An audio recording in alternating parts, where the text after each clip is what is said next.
2018年2月21日，菲律宾法务部透过马尼拉区域审判法庭第19分部公告了一份长达55页、列出600多个人名的恐怖分子名单。未审先判的指控名单上的这些人，都跟政府长期对抗的菲律宾共产党和新人民解放军有关。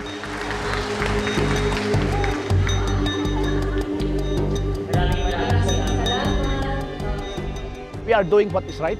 We are doing what is just, and we are fighting for the rights of indigenous peoples. Fighting for the rights of indigenous peoples is not a criminal act. Community resistance in defense of our ancestral lands and territories, our dignity and ways of life is not terrorism.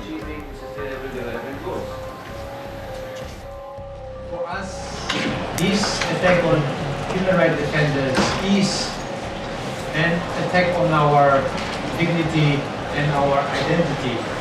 It is an attack on our culture, our livelihood system and way of life. And it is also an attack on our knowledge systems. So whenever an environment defender is killed, our knowledge holders are also being killed. 名单一公布，不只是对菲律宾社会的震撼弹，也在国际间引起了轩然大波。The Department of Justice filed a petition in the courts naming 600 plus people as terrorists, and I am included in the list, along with Wendell, our present chairperson, and former chairpersons of the Cordillera People's Alliance, one of whom is already the Special Rapporteur for Indigenous People's Rights, Vicky Tauli Corpus. The thing that holds all of us together, the 7 that they have charged from the Cordillera, is that we were all active leaders then up to now of the Cordillera People's Alliance. That's why we believe that, this administration wants to silence protest, wants to silence criticism.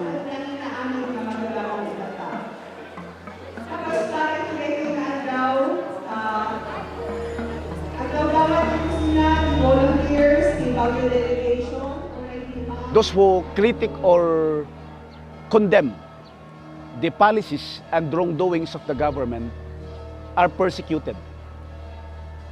Senator LiMA was imprisoned because he was a very vocal critic against Duterte.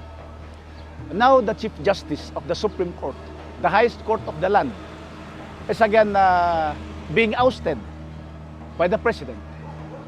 So if the Chief Justice and a senator can be attacked, how much more to ordinary citizens, including indigenous peoples and activists who are just asserting their rights and defending our territories from plunder or destructive projects.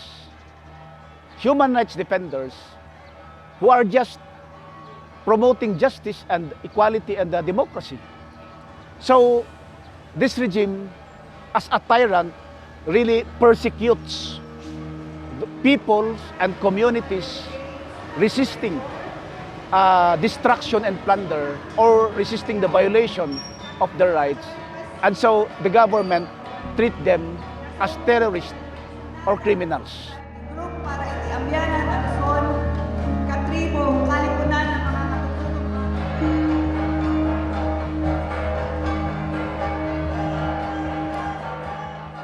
这份名单引发了高度关注，因为根据菲律宾的法律，一旦被列为恐怖分子，人身安全就可能受到直接的威胁。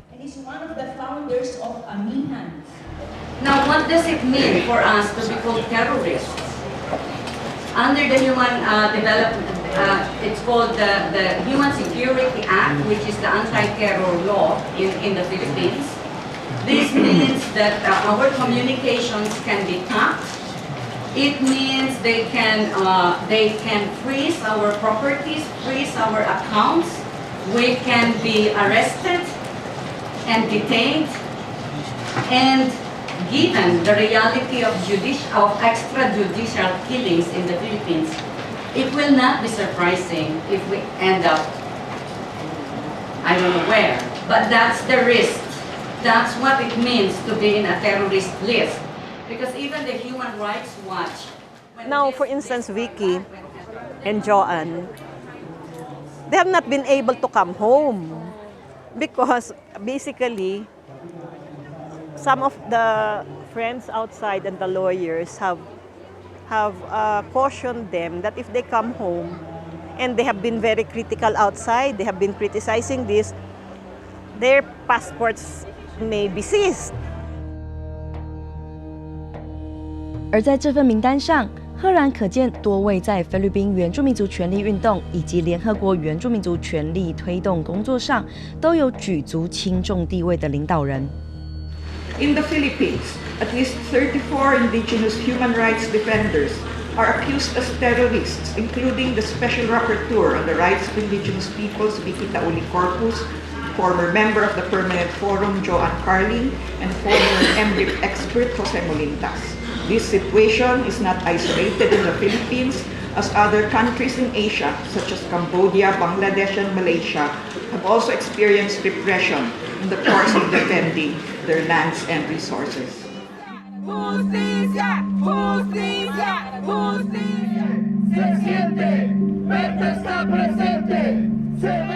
确实，不只是在菲律宾，在全世界许多国家都有类似的情形。近年来，投身土地和环境捍卫行动的族人被入罪，甚至杀害的事件频传。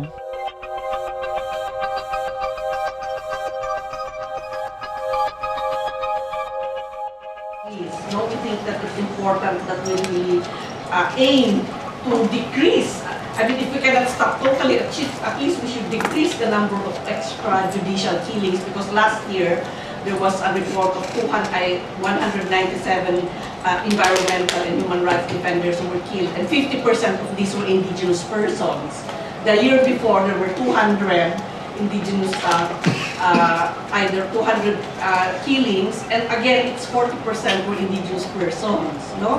So that tells us that this problem is really a serious issue that we need to all put our efforts together to campaign against. 然而，像菲律宾政府如此高调的做法却是少见，就连联合国人权事务专员也对这份名单的宣布用字强烈，表达严正抗议。These attacks cannot go unanswered. The Human Rights Council must take a strong position. This is absolutely disgraceful that the president of a country could speak in this way, using the foulest of language against a rapporteur that's highly respected. And really it makes one believe that the president of the Philippines needs to submit himself to some sort of psychiatric evaluation. This sort of comment really is unacceptable. Unacceptable. 国际支持和声援透过各种方式传递，包括联署信的签署、记者会的召开、社群网络的流传、国际场域的发声。Stop the killings! Stop the killings! Stop the killings! Stop the killings! 停止杀戮！停止杀戮！停止杀戮！停止杀戮！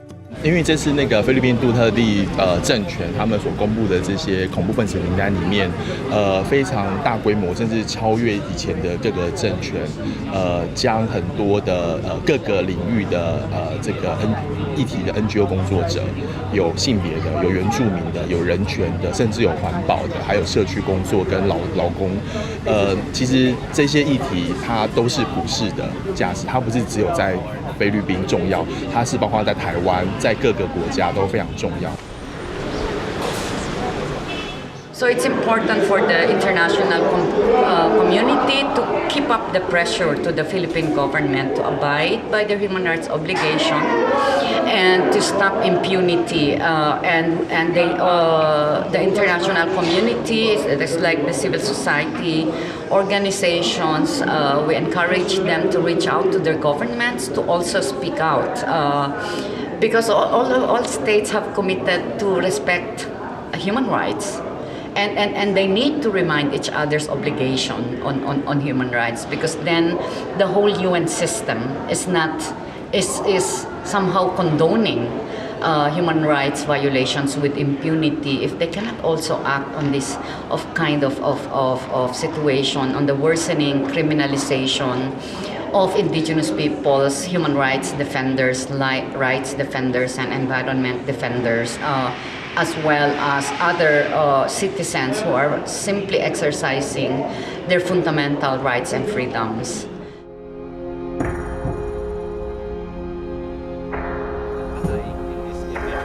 So as I said a while ago, first we started the conventional tunneling. 若要探究公布这份名单的用意，其实意图明显。为什么他们要针对原住民地区呢？我们都知道，原住民地区他们所赖以生存的土地、山林，他们对于这些统治者、资本家而言，代表的就是金钱，代表就是权力。因为这群原住民，他们誓死捍卫自己的祖林地，捍卫自己土地，捍卫自己的生存权，捍卫自己的生活方式，而造成这些统治者、这些资本家、这些跨国财团，他们难以很快速的就掠夺他们土地，获得他们的利益，因此造成统治者、资本主义、这些资本家、跨国财团的威胁。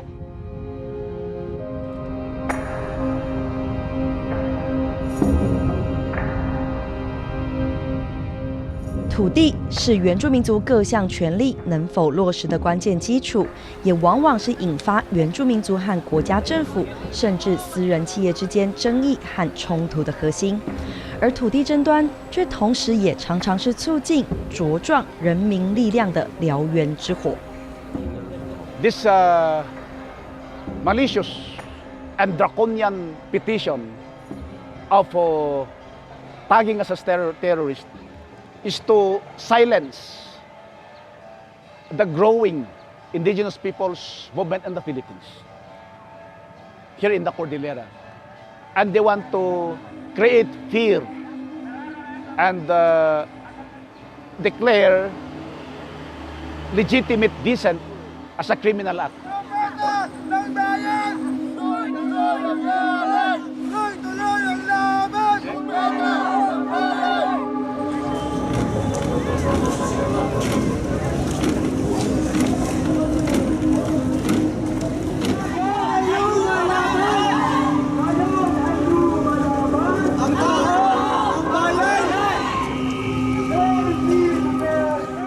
对于被列入名单的几位 Cordillera 原住民领导人而言，政府这样的作为反而像是用另一种方式肯认了这几十年来为人民、为土地、为权利所做的努力。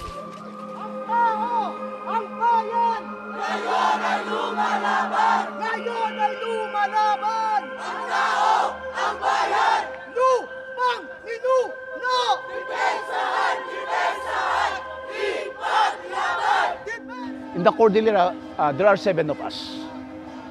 And these are the current and former officers of the Cordillera People's Alliance. So on the other hand, this also shows the strength and power that the CPA has achieved through its leaderships for the past several decades. Because if we are not attacked, that means we have no effect. It seems we are not doing anything. So first, can you briefly tell us your experience? 今年66岁的 Joanna Carino 家族中许多成员都是权力运动者，曾经在菲律宾1970年代的戒严时期被逮捕、拘禁和凌虐。即便自己和家人都曾遭受迫害，却仍然持续投入原住民族权利运动。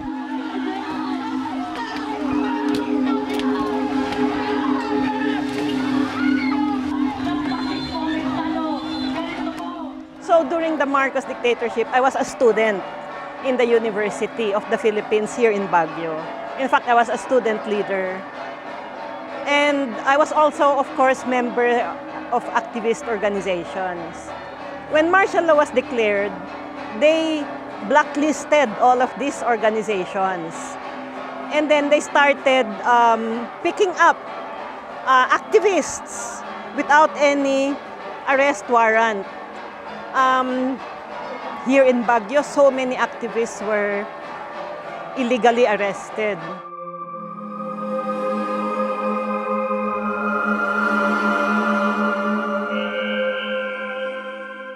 In 1974, I was arrested with my younger sister, Georgie. They raided the house where we were staying in, and then they took us. And then they didn't immediately bring us to the military camp. They brought us to a safe house, and they tortured us in this safe house. They tortured us by this electric shock.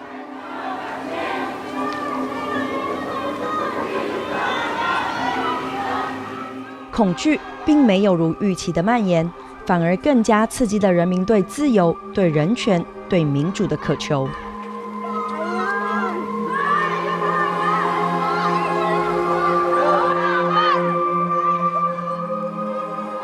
Like during the Marcos dictatorship, when he declared martial law, it took several years for the people to build strength and build the widest and broadest support. And now that we are again under this tyranny, it's very important to educate the people and build our strength and unity to resist tyranny. Because we believe that as long as the people are united, no tyrant can defeat the people. And we don't want to allow our children and the people to be just killed, illegally arrested or detained, forcibly displaced from our ancestral lands or indigenous territories, to be maligned as terrorists or criminals. Communist fronts, noanyati pamadakas tatakot nagrabin.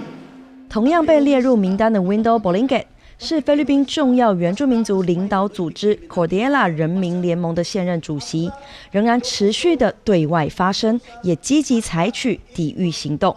就在今年4月 Cordillera 地区原住民族人的重要年度盛事 Cordillera 日的纪念活动，即便气氛有些紧张，团结反暴政，行动者不是恐怖分子的口号标语，仍然在会场、在街头不断的显目主张。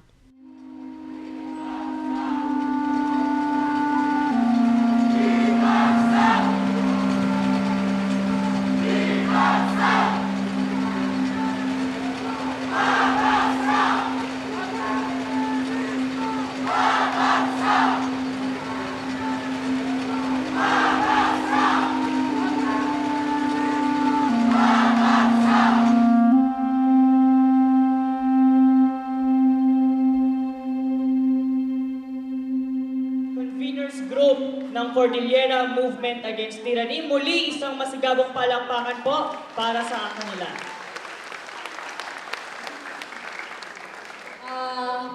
Cordillera Declaration Against Unity. 也就是在这次的纪念活动上，串联各地原住民族组织、地方政府、国会议员不同议题组织的 Cordillera 对抗暴政行动阵线签署成立。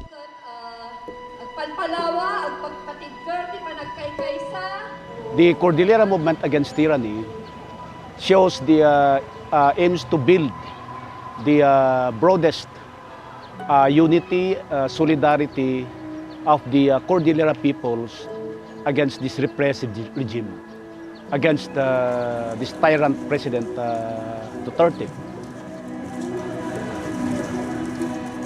We don't want more people to be killed. We don't want more people to be just arrested.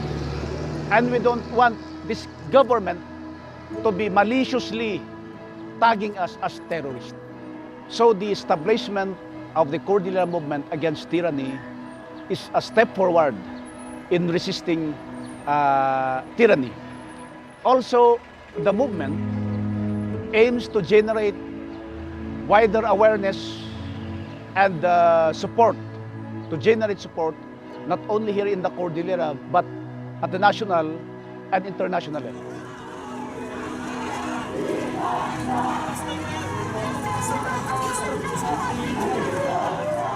除了在菲律宾的集结和串联，两位暂时无法回到家乡的联合国原住民族权利重要推动者 Vicky Taoli Corpus 和 Joanne Collin 也同时在国际层级为自己更为全世界人权运动者的安危而努力。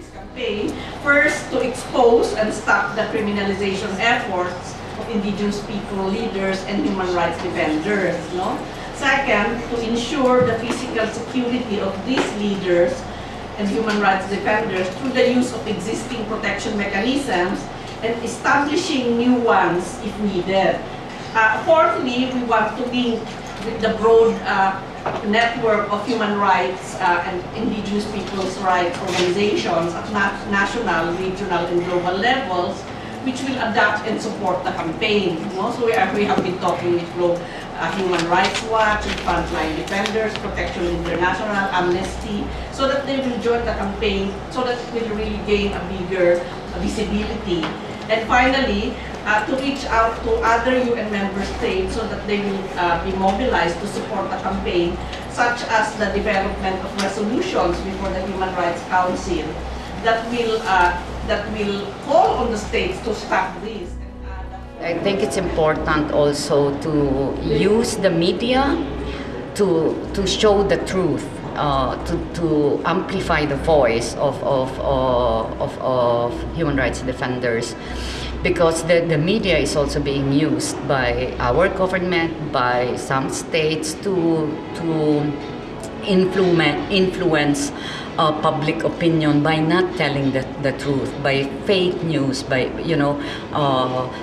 instilling fear to the people, and that they are trying to evade their obligations by coming out with different stories.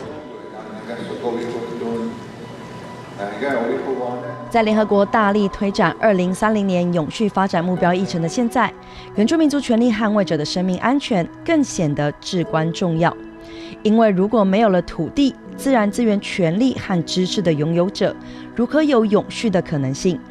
如同在国际场合常可以听见的口号：“团结的人民永不会被击败。”这样的急迫性危机，并不只是在菲律宾，而是全球必须从不同层面，透过不同的行动与倡议，团结一致，共同面对的重大课题。